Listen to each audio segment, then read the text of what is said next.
Bonjour tout le monde, aujourd'hui nous allons regarder une introduction au programme de Adobe Illustrator. Ce programme ici est conçu pour faire des dessins semblables à celui-ci, plutôt que des photos. Évidemment, on va utiliser Photoshop pour créer les photos et pour faire l'édition des photos. Pour aujourd'hui, nous allons utiliser Illustrator pour créer des images plutôt comme ceci.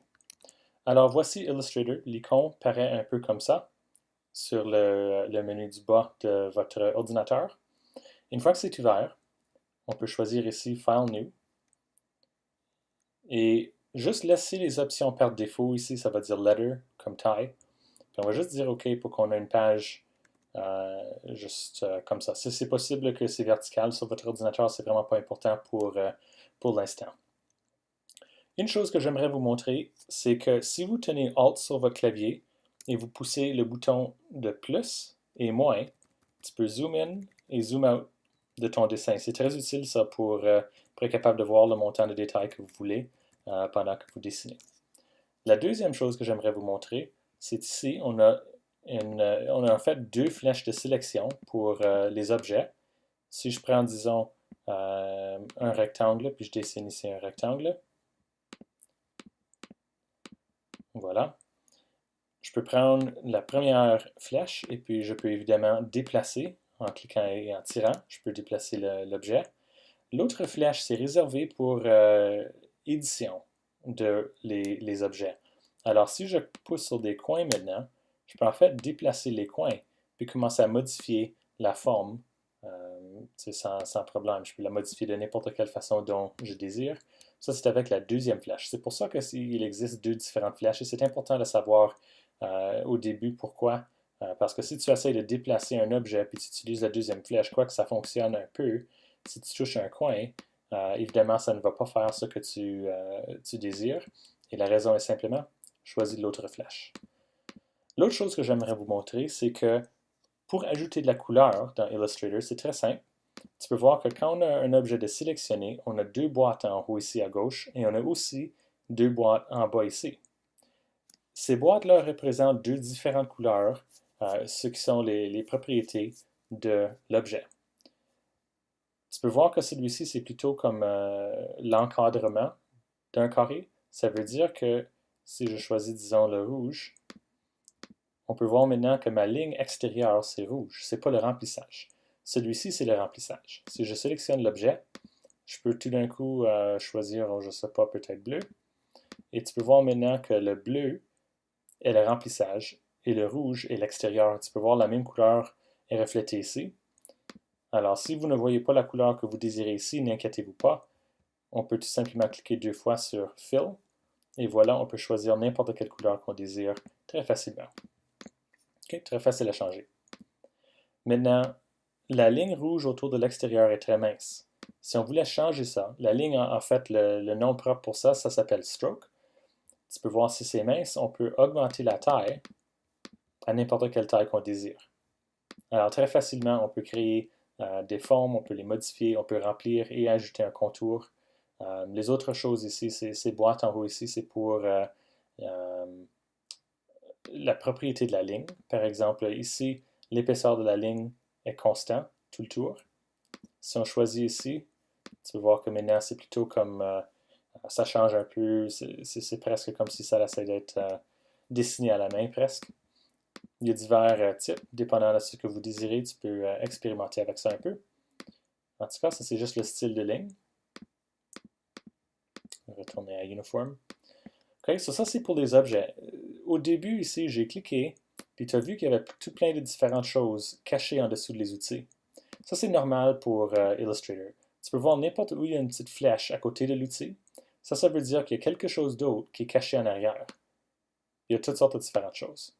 Pour les formes géométriques, c'est simplement, on a les ellipses, polygones, des étoiles, un rectangle avec les coins arrondis, toutes sortes de différentes choses. Même chose pour le texte, on a juste texte normal, on a du texte qui suit une ligne, diverses choses. Mais celui qui est le plus important, celui qu'on va passer un peu de temps avec, c'est celui-ci. Ça s'appelle Pen Tool, la plume essentiellement. Cet outil ici est très important. Et tu vas voir que vraiment, cet outil-là, c'est en fait 4 outils ensemble. et chacun ont leur utilité et sont tous très importants. Quand vous dessinez votre pingouin ici, tu peux voir qu'il y a très peu de formes qui ressemblent à une forme géométrique. Il n'y a pas de carré, pas de rectangle, il y a deux petits cercles. Le restant, c'est des lignes plus ou moins courbées. Alors, je voulais vous montrer comment créer des formes comme ça, parce que vous allez créer quelque chose de semblable. Tu peux voir que dans le tutoriel ici, il demande d'utiliser l'outil de la plume. C'est exactement ça qu'on va faire. Mais je voulais vous donner un peu d'une démonstration avant pour vous aider. Alors, juste connaissez que ce tutoriel ici vous demande d'utiliser la plume. Vraiment, c'est l'outil le meilleur pour créer ces formes ici, les formes non géométriques. So, des fois, c'est un peu tracassant au début parce que c'est un peu difficile, mais une fois que vous comprenez l'idée générale, en fait, c'est un excellent outil. C'est très facile à utiliser une fois que vous avez expérimenté encore un peu avec ça. Voyons ce qu'on peut faire avec cet outil ici.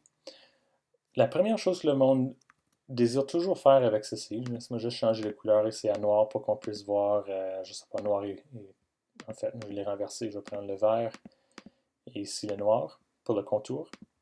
On va réduire ça un peu. La première chose que le monde veut faire d'habitude avec cet outil-ci, c'est de cliquer et de tirer. Si vous faites ça, ça paraît comme s'il y a une ligne qui est apparue, mais en fait, ça, c'est pas une ligne du tout. Tout ce qu'on a dessiné, c'est un point. Ce point ici au milieu. Les lignes ici, c'est pour modifier la courbe qui entre et qui sort dans le point. Alors, quand vous dessinez avec ceci, disons, on veut dessiner un cœur, disons. Au lieu de cliquer et de tirer, on va tout simplement placer des points. À chaque fois que je touche, tu peux voir que ça crée un autre point. Et toujours, dans Illustrator, c'est important, au moins, s'il y a une raison très spécifique pour ne pas le faire, c'est une chose, mais d'habitude, qu'on ferme toujours les objets. Vous pouvez voir, il n'y a pas une ligne ici. Il y a un changement entre blanc et vert, mais la ligne noire qui va autour n'est pas ici. Ça, c'est parce que cette forme ici n'est pas fermée. C'est très important que vous fermez toutes vos formes. So, je vais cliquer sur le premier point, le point où j'avais commencé, et vous pouvez voir maintenant c'est une forme fermée. Mais évidemment, ça n'apparaît pas comme un cœur. Alors voici ce que nous allons faire. Si on touche et on laisse pousser sur Pen Tool, tu peux voir qu'il y a diverses choses à l'intérieur. Un outil très important, ça s'appelle Convert Anchor Point Tool. Celui-là, c'est comme un petit triangle, disons. Si je touche sur un coin maintenant, ça c'est un des points où j'avais placé avec Pen Tool quand je faisais juste cliquer faire le tour, et je tire vers la droite ou la gauche, tu peux voir que ça convertit ce point-là à une courbe. Ça c'est important parce que pour dessiner des formes qui sont plus intéressantes et plus spécifiques, les courbes c'est évidemment très important. Alors je peux aller ici maintenant, je peux tirer. Tu peux voir que des fois si tu tires dans la méchante direction, ça fait comme un nœud. Ça juste va dans l'autre direction et puis les choses vont aller mieux. Disons, je vais le placer là. Même chose ici. Alors, très facilement, on peut dessiner des formes assez complexes. Rapidement, ici, juste finir. Alors, voilà mon cœur. Maintenant, évidemment, ce n'est pas la couleur qu'on désire. Alors, on peut aller ici, puis on peut aller juste choisir la couleur qu'on désire. Pas plus difficile que ça. Maintenant, disons qu'il y avait une forme ici où on voulait, je ne sais pas, changer la forme de ça. Rappelez-vous, au début, j'ai dit qu'il y avait deux différentes flèches. Alors, si je voulais modifier les courbes, je peux sélectionner ici la deuxième flèche, je peux pousser sur le point, et maintenant j'ai des bras. Ça, c'est les bras qu'on avait vus au début, où quand on cliquait et on tirait avec Pen Tool, ça me donnait les bras. Mais ces bras-là sont utiles parce que je peux les prendre après et les déplacer pour modifier la courbe. So, même si je n'ai pas créé exactement la courbe que j'ai voulu au début, je peux maintenant retourner avec la deuxième flèche et je peux les modifier. Je peux déplacer des points. Tu peux voir que je peux modifier n'importe quoi que je désire. Disons que peut-être, je vais cliquer sur le point encore, déplacer, je ne sais pas, peut-être ici, comme tu veux. Et puis, cet outil-là est très important et très utile. OK, so avec Pen Tool, il inclut Convert Anchor Point Tool. Ces deux choses-là sont très importantes. Disons que je prends Convert Anchor Point et puis je sélectionne un des points que j'avais fait avant. Je vais juste cliquer dessus. Tu peux voir que ça vient de reconvertir à un angle aigu. Ça, c'est vraiment la différence entre Anchor Point Tool et cet outil de sélection-là. Convert Anchor, si je clique une fois, c'est un angle. Si je clique et je tire, c'est une courbe. Et je peux modifier entre les deux très facilement. C'est un vraiment beau outil pour faire des modifications très détaillées, mais aussi pour donner la flexibilité pour changer la forme. Alors voilà, ça c'est les outils les plus simples. Non seulement ça, c'est les plus importants pour le dessin.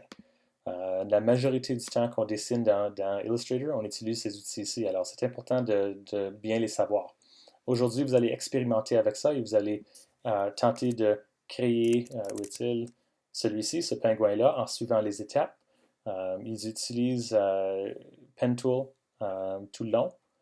Et aussi, ici, il utilise les lisières. On n'a pas parlé des lisières, mais si vous suivez ça, vous allez voir que les lisières, c'est vraiment pas terrible. C'est très facile. Vous allez aimer ça. Alors, laisse-moi retourner ici juste pour vous montrer où sont les lisières. Ça, c'est Layers en haut. Si ça n'apparaît pas dans ton programme, tu peux choisir Window, Layers, et puis ça va apparaître. C'est vraiment ceci. Tu peux voir que j'ai une lisière avec le cœur. Je peux créer une nouvelle lisière, disons. Sur cette nouvelle lisière-là, disons, je crée un rectangle. J'ai maintenant deux différentes lisières. Si je prends la lisière avec le carré et puis je le mets en dessous, je vais juste tirer, tu peux voir qu'il est maintenant derrière. So, on peut changer l'ordre des objets assez facilement. En tout cas, ça c'est les outils de base. Ça c'est assez pour que vous pouvez dessiner ce personnage ici, sauf une petite chose. Pour voir ce personnage ici dans Illustrator, ce que je vous recommande, c'est ici sur le tutorat, cliquez à droite puis choisissez Copy Image. Ensuite, dans Illustrator, choisissez Edit, Paste. De cette façon-là, on a le personnage ici, alors qu'on peut maintenant le dessiner assez facilement parce qu'on peut voir de quoi il paraît. Okay? So, on peut dessiner directement par-dessus maintenant, on peut faire toutes sortes de différentes formes pour finir à redessiner le pingouin d'après ces instructions ici. Voilà, ça c'est votre introduction à Pen Tool, à Illustrator et au tutorat du pingouin.